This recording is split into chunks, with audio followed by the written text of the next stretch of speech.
विष्णु भगवान की जय। कार्तिक मास की रमा एकादशी की कहानी और एकादशी मैया की जय। विष्णु भगवान की जय। दीपावली के 4 दिन पूर्व पड़ने वाली कार्तिक मास की कृष्ण पक्ष की एकादशी की लक्ष्मी के नाम पर रमा एकादशी कहा जाता है। इस दिन भगवान विष्णु पूर्ण अवतार कृष्ण जी के केशव रूप की पूजा आराधना की जाती है। इस एकादशी का व्रत करने से जीवन में वैभव और अंत में मोक्ष को प्राप्ति होती है। युधिष्ठिर जी ने कहा, हे केशव, कार्तिक कृष्ण एकादशी का क्या नाम है, इसके व्रत की क्या विधि है और इसके करने से क्या फल प्राप्त होता है, सो आप विस्तार पूर्वक मुझे सुनाइए। श्री कृष्ण भगवान बोले, हे राजन, कार्तिक के कृष्ण पक्ष की इस एकादशी का नाम रमा एकादशी है। यह बड़े बड़े पापों को नाश करने वाली और असीम वैभव देने वाली है। शास्त्र में वर्णित है। इसका महत्व मैं तुमसे कहता हूँ, सचेत होकर सुनो। विष्णु भगवान की जय। कृष्ण भगवान की जय। प्राचीन काल में मुचकंद नाम का एक राजा था। उसकी इंद्र के साथ गहन मित्रता थी और साथ ही यम, कुबेर, वरुण तथा विभीषण के साथ भी मित्रता थी। वह राजा बड़ा धर्मात्मा तथा विष्णु भक्त था और न्यायपूर्वक राज्य करता था। राजा मुचकंद के एक कन्या थी जिसका नाम चंद्रभागा था। उस कन्या का विवाह चंद्रसेन के पुत्र भीमसेन के साथ हुआ था। एक समय भीमसेन अपने ससुर मुचकंद के घर आया। उन्हीं दिनों जल्द ही पुण्यदायिनी रमा एकादशी आने वाली थी। व्रत का दिन समीप आया तो चंद्रभागा को अत्यंत सोच उत्पन्न हुआ कि मेरे पति बहुत दुर्लभ हैं और मेरे पिता की व्रत के बारे में आज्ञा अति कठोर है।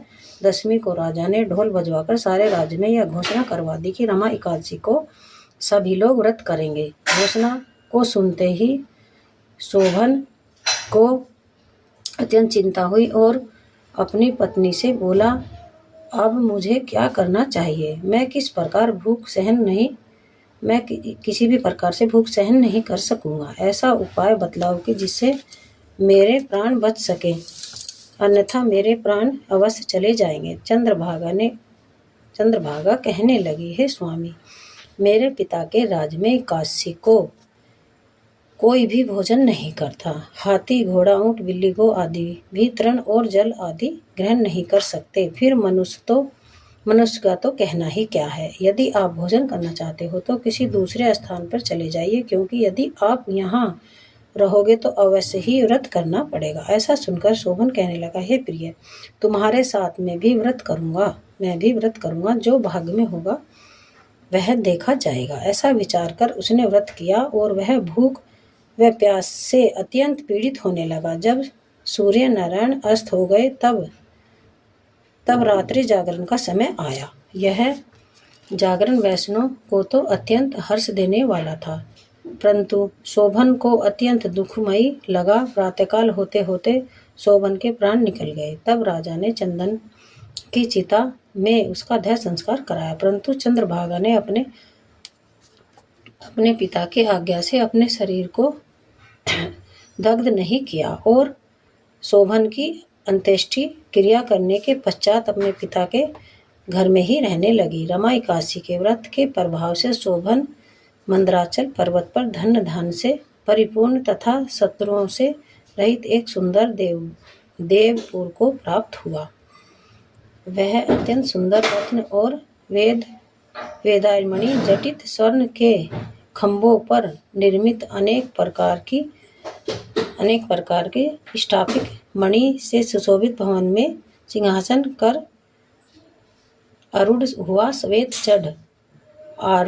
श्वेत चट और चमर, मस्तक पर किरीट, कानों में कुंडल, कंठ में हार, बाहों में कपूर विभूषित गंधर्व और अप्सराओं के घिरा हुआ ऐसा शोभित होता था मानो अपनी सभा में देवराज इंद्र विराजमान हो। एक समय मुचकंद के नगर में रहने वाला सोम शर्मा नामक ब्राह्मण तीर्थ यात्रा करता हुआ घूमता घूमता उधर जा निकला।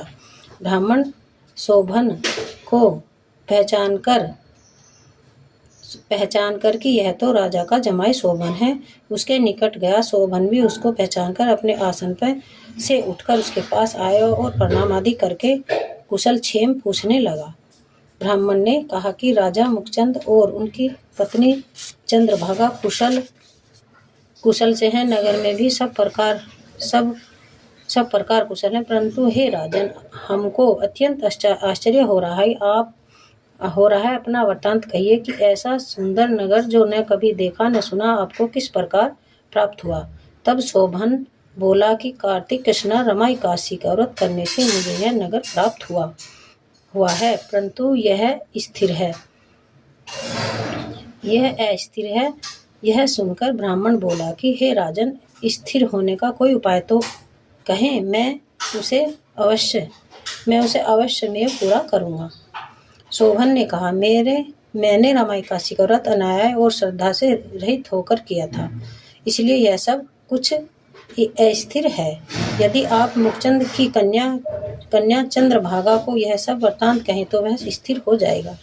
यह सुनकर ब्राह्मण सोम शर्मा ने अपने नगर में लौटकर चंद्रभागा से संपूर्ण वृत्तांत कहा।